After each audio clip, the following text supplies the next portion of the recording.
welcome back to my channel. I hope you're all doing well out there. And today we're going to make the case for physical media once again. But before we do that, do me a favor, like, comment, and subscribe. Join me here. I greatly appreciate that. Also, as always, a shameless plug for my TeePublic store. I'll leave a link in the description box below. And this just dropped last week. Just got my hands on this bad boy. I know this title had online, the pre-order process has been a nightmare. It would go out of stock, temporarily unavailable for pre-order, then come back in briefly, then go back out. This has been happening a lot lately with some really big pre-orders, and this one I noticed it a lot. I had a friend, my good buddy Dale _ from the Bat and Spider podcast. Every time he went to pre-order it, it was temporarily out of stock. And finally he actually got his the day before I got mine. So he got lucky in that respect, but I know it was a complete nightmare for a bunch of folks. But that film is 1990's Night of the Living Dead. This beautiful steelbook in matte finish with the original poster art in the front and then picture on back. We're going to go over this disc, but we're going to talk about the movie first. But I know I was very excited about this because it's the uncensored cut. The closest version we'll ever get to Tom Savini's original vision, although he says in interviews he only ever really got to shoot 40% of his ideas for this film.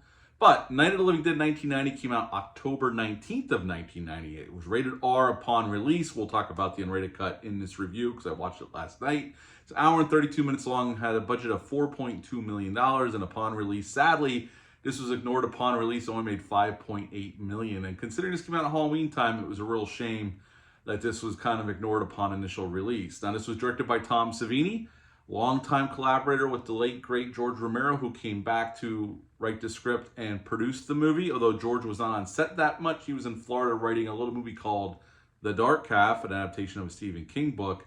But John Russo and Russell Streiner came back to produce the film as well. But they had another producing partner, another than Menachem Golan, and his 20th Century Pictures production company was involved in this movie as well. In this film, we have Tony Todd playing Ben in this version of Night of the Living Dead. Patricia Tallman plays Barbara. We got Tom Towles playing Harry, his wife, and his daughter hiding out in the basement, as we come to find out. William Butler plays Tom. He is also hiding out in the basement with his girl, Judy Rose. And Bill Moseley plays Johnny in this film, and it's always nice to see Bill Moseley in anything, and it's great. He's great here as Johnny. And if you've ever seen the original Night of the Living Dead, there's not a whole lot here for me to go over. You know the plot. These people get trapped in this farmhouse, and they're surrounded by the living dead, and they're trying to figure it. They don't say zombie. They never said zombie in the original George Romero version. And they're trying to survive, figure out what's going on, trying to get any information they can off of the original the radio, this one the TV and radio. Then ultimately, the only one that survives is Barbara, who gets away. Which she was right from the beginning. The zombies walk so slow, and with the guns, they can walk right by them and not be harmed. But everybody's such engrossed in fear, as you would. You're confused. You don't know quite what's going on.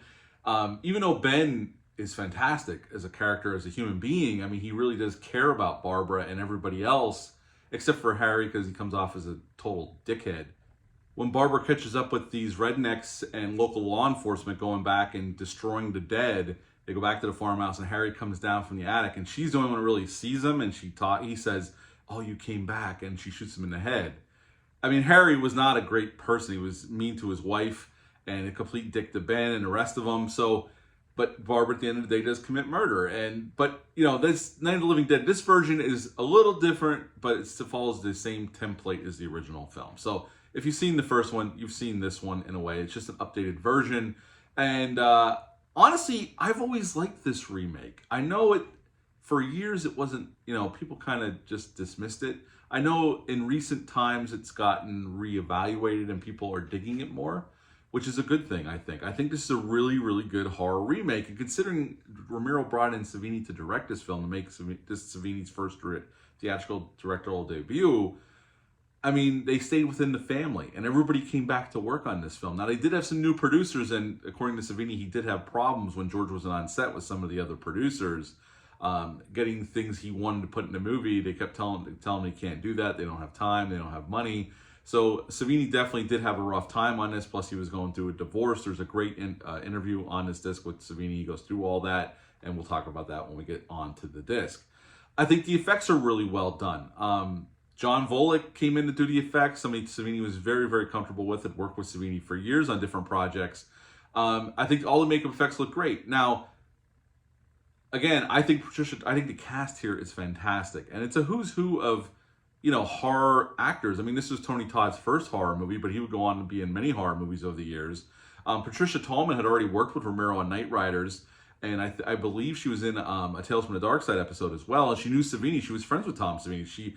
They had taken classes together at Carnegie Mellon. William Butler is a horror staple. He was in Friday the 13th, 7, Texas Chainsaw 3, this, other horror films as well.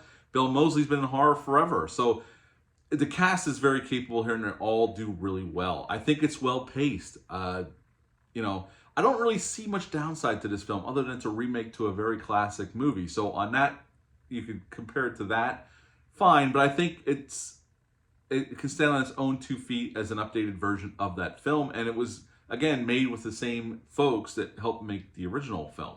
So, Savini wasn't around for the original film, obviously. He didn't get into the Dead family until Dawn of the Dead. But, he had been involved with Dawn of the Dead and Day of the Dead and Creepshow and all those movies that were made by a bunch of the same group of people. So it made sense to give this to Savini. I don't really have many complaints about this film.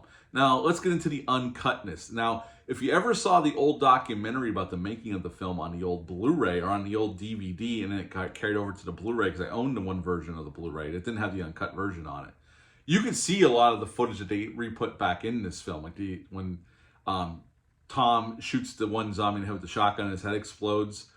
That you see that footage, or the extra squib hits. You do see that stuff on the old documentary, just in grainy footage, like VHS footage.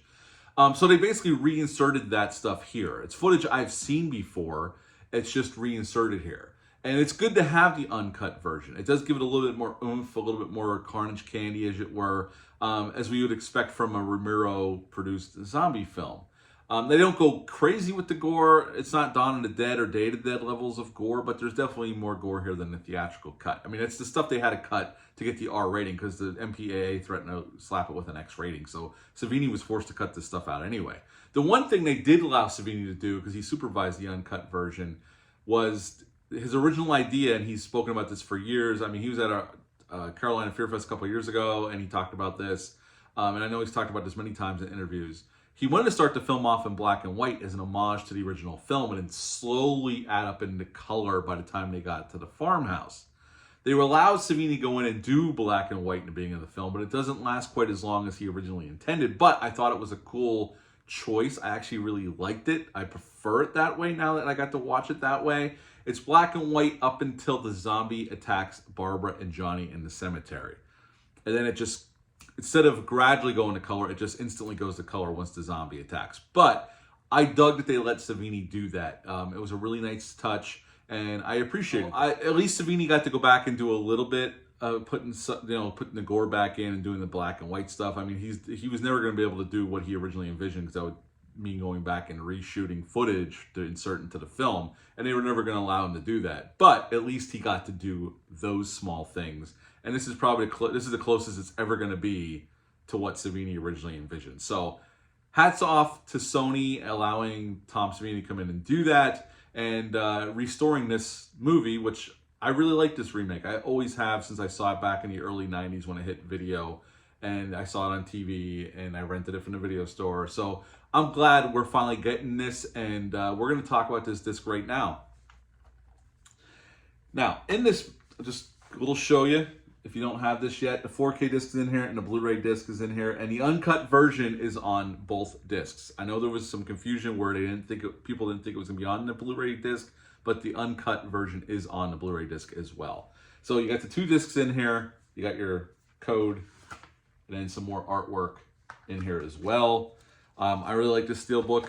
It's I like they put the matte finish. I'm not really big on the glossy finishes, so this is really nice. Then it went back. Tom Savini supervised the uncut version of the film, the restoration of it. They went back and they restored the film to 4K status, and I got to be honest that the transfer looks awesome. It looks great. They also upgraded the soundtrack to Dolby Atmos 5.1, and there's a DTS 5.1 as well, and 2.0. There's also a brand new Tom Savini commentary on the uncut version of the film. And they also gave us a plethora of brand new special features and special features in general on this disc. We got a new interview, or a newish interview with Tom Savini, runs about 28 minutes. We got a new interview with Patricia Tallman. It runs about 16 and a half minutes. There's a brand new interview with Bill Moseley. It runs about 12 minutes. And then there's an new interview with William Butler. It runs about 16 minutes. There's a brand new interview with John Russo and Russ Streiner that runs about 23 minutes. And there's a couple other special features on here. Wow, this thing is loaded with special features. All the special features are on the Blu-ray. The commentaries are obviously on the 4K, but everything else is on the Blu-ray. But I watched about 3 of the documentaries last night, and I didn't get to the other ones yet. I plan on watching those soon. But this is a really put together disc. The new sound mix sounds really good, especially with the gunfire and the explosions. And it really pops up, and it sounds good. They did a really nice job with this. They actually took the time and restored this film and gave it the love it severely deserves. I know Savini has never been happy with this movie. I know he said in recent years he attended a midnight screening and he did an introduction and a little Q&A, and he never stays to watch it, but he stayed to watch it, and he appreciates it more now. He thinks it's a good film. I know he had a bad experience on it, and again, you watch the documentary of Savini, he goes through all of that, because that's the one documentary I definitely wanted to watch, even though I've heard Savini talk about this film before in the past. I've seen him talk about it at conventions and on video. At the end of the day, the movie itself, I would give a 9.5 out of 10. I really like this remake. I think it's on par with the original. I give the original 9.5 out of 10. But the disc itself, I would also give a 9.5 out of 10. If you're a fan of this movie, this is a great release. This is definitely one that you would want in your collection if you're a physical media hound like myself. And for a movie that I really, really do enjoy. This is an excellent release. They took their time. They gave it the care and love it deserves. So a 9.5 out of 10 for the movie, and a 9.5 out of 10 for this release. Have you picked this up yet? Do you plan on picking it up? What are your thoughts on the film? If you've watched the new disc yet, what are your thoughts on the transfer? Leave all that comments down below. I greatly appreciate that. That's it for this video, but until next time, bye.